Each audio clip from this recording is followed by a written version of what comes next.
Nosso assunto ainda é a pesquisa encomendada pela CNI e eu convoco agora para analisar esses dados o nosso comentarista Ricardo Caldas. Boa noite, professor. Esse estudo aponta, portanto, que 95% dos brasileiros sentiram aí o aumento da inflação. Então, eu te pergunto, a inflação saiu do controle? Se tiver saído, o que a gente faz para retomar esse controle?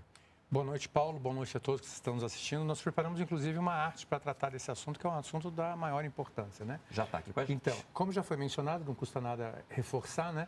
Havia uma percepção de 3/4 da população, ou seja, 3 em cada 4 brasileiros, de que a inflação estava em crescimento, isso até o final do ano passado. Nessa última pesquisa, então, 95%. Então, realmente, o impacto da inflação agora atinge a quase totalidade da população brasileira. E a expectativa em relação à inflação até o final do ano passado, da metade da população, um pouco mais da metade, é de que a inflação subiria em 2023. Já em abril, em 2022, perdão. Já em abril desse ano, 2/3, ou seja, 2 em cada 3 brasileiros acreditam que estamos diante de uma espiral inflacionária já. E só para trazer uma curiosidade aqui, Paulo, antes de responder a sua pergunta, isso já era previsto no Boletim Focus, que é o boletim que faz a pesquisa com os analistas de mercado, os analistas financeiros, né?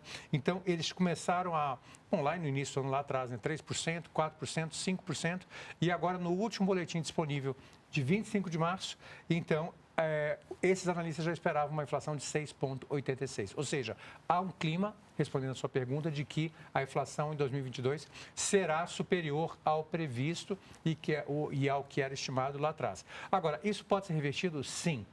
O colega que estava no nosso vídeo, ele apresentou algumas sugestões, principalmente focadas na questão da reforma tributária, e eu gostaria de apresentar uma outra perspectiva, não necessariamente contra a dele, mas complementar, que é a questão que eu insisto muito da abertura da economia.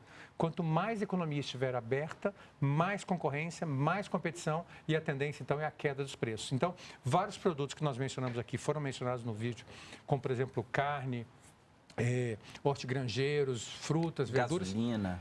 Próprio combustível em menor escala, porque tem algumas especificidades nacionais da nossa octanagem, né? Mas, de modo geral, tudo isso pode ser encontrado no mercado mundial.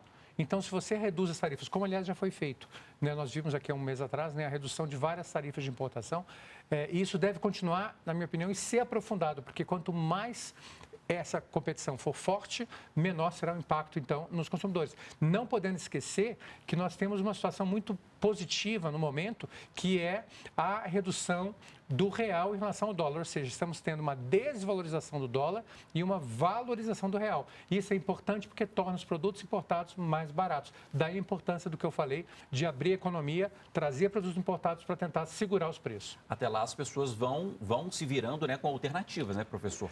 Carne troca por frango ou por ovo e assim vai, né? Em economia nós temos o conceito de bens substitutos, que é justamente isso, Paulo. Então, seria um exemplo bem simples, né? Uma caneta e um lápis, como você falou muito bem, carne bovina e carne de frango e carne de peixe. Então, a pessoa vai substituindo. Na Europa, a cultura você consome os bens da estação. Então, você sempre deve buscar aquelas frutas, aquelas verduras que são as verduras e as frutas da estação, porque elas estão mais frescas, porque estão mais em conta e porque elas melhoram o cardápio de um modo geral. Ok, professor, muito obrigado pelas informações.